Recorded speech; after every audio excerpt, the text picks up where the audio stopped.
Welcome to the Slop Farm. Enjoy the video. You've got your timeline open and a clip selected. Start here. First, click the audio clip so Premiere knows which media you'll edit.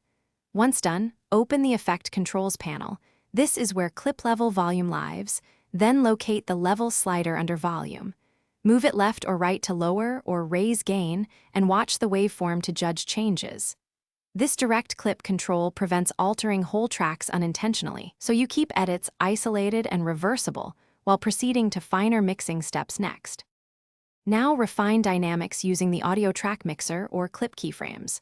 Open the audio clip mixer to adjust multiple clips on that track uniformly, ideal for consistent level shifts.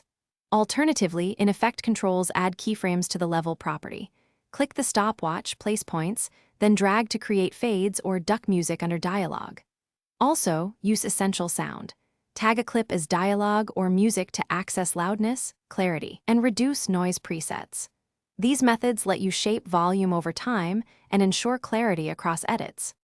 Finish by checking meters and exporting with correct settings. Play the sequence while watching peak meters. Aim for peaks around -6 to -3 dB to preserve headroom. Once satisfied, render audio and export using a suitable codec and sample rate so levels translate correctly.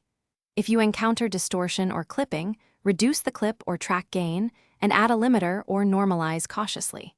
If levels still behave oddly, make sure no duplicate clips overlap and reset any applied effects before retrying the export. Thanks for watching. Consider subscribing if we helped you today.